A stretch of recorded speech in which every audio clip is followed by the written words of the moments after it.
Not that long ago, we were on a shoot, we were shooting a farm, we were getting all of this really amazing footage, and we were riding around in this hay trailer, and it had a pretty tall lift to it. The first time I hoisted myself up into it, I heard a rip.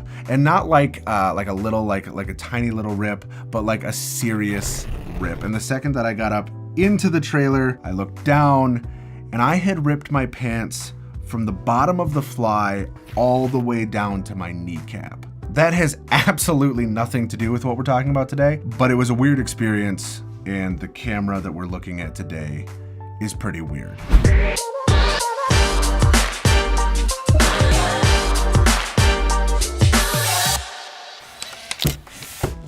This box, supposedly, has the Canon EOS-M in it. This was Canon's first attempt at a mirrorless camera. It was pretty much dead on arrival, cost too much for what people got, the market was moving in other directions, and this camera was shelved. I picked this up on eBay for $150. The reason why I bought this camera is because supposedly, with one of the hacks from Magic Lantern, you can take this camera and get 10-bit RAW at 2.5K. So, let's get into this. Bubble wrap. Okay. Oh my God. CD instructions, manual.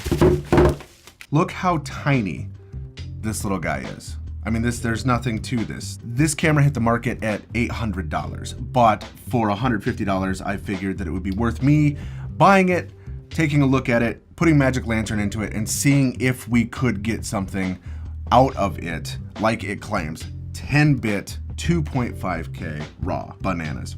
But of course, we can't actually shoot anything with this camera if we don't have a lens. So much bubble wrap. So this is an image stabilized 18 to 55 STM, which STM lenses are Canon's line of lenses that have quiet, near silent motors in them, which is good for video. It is 3.5 to 5.6, so that is a variable f-stop or aperture zoom. And again, for $85, well worth a try. Oh, it says it's a macro lens too. Macro lenses, for those of you that don't know, allows you to get much closer to things and maintain focus than standard lenses. So it says here that it's macro up to 0.25 meters or 0.8 feet. So you can get just inside of a foot and still be able to pull focus with this thing. It is amazing that a camera this tiny would be able to do really anything. I believe that when this camera shipped, it was only capable of doing 1080p in either 24 frames or 30 frames per second. One of the things about shooting in 2.5K in this camera that I have heard is that it is a 5 times crop. I don't think that means 5 times shooting crop. I think it's probably a 3.33 times shooting crop. But in order to kind of give you an idea in playback to see what your framing looks like, it punches in and shows you a 5x crop on your monitor, and then we'll record something slightly wider than that. I don't know, haven't played with it yet, we'll find out. But because of that, one of the things that I read, we have the ability then to use what are called CCTV lenses, or like really old school lenses for, I believe it was like 8mm, 16mm film, that have a much smaller opening that doesn't give you full sensor coverage. But when you're recording a crop inside of your frame, it gives you full coverage. Looks pretty beat up, but it could be really fun to get a vintage look out of this. In order to get this onto that, you of course need an adapter. Last thing. I got a bunch of accessories. I got this dude on Amazon for like $5. It is a lens hood that fits over the top of this guy. This is a CCTV to EOS-M adapter. Nice. Okay, get that guy nice and snug.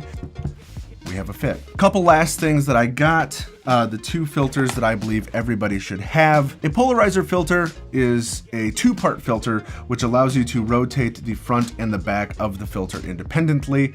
The purpose of this is to cut through glare. So whether you are shooting through windows or you are shooting through water, generally anytime that you're outside and there could be a bunch of different light sources coming in, this is a great filter for cutting out a lot of that visual light noise and allowing your camera to focus on just the things that you're trying to focus on. Now, the second filter that I got is a variable circular neutral density filter. It sounds super fancy, it's not. Basically, think about neutral density in the same way that you think of sunglasses.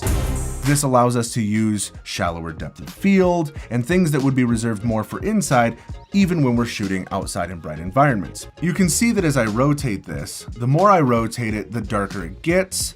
The less I rotate it, the lighter it gets. It will let in more or less light depending on what I need it to do, so I can adjust this first and not have to worry about adjusting all of the things in my camera to get better exposure. All in, this still cost me less than $300, and again, you don't have to go as big as I did. The whole purpose of this camera, the reason why I got it, I want to see if this thing is capable of recording 2.5K RAW at 10-bit. This is going to be a really weird camera to test. I'm going to test it over the weekend and report back next week, and from there can kind of figure out if this thing is capable of delivering what it says it can. Until then, if you liked this, push the like button. If you want to see what happens next, hit subscribe, and I will see you guys in the next episode.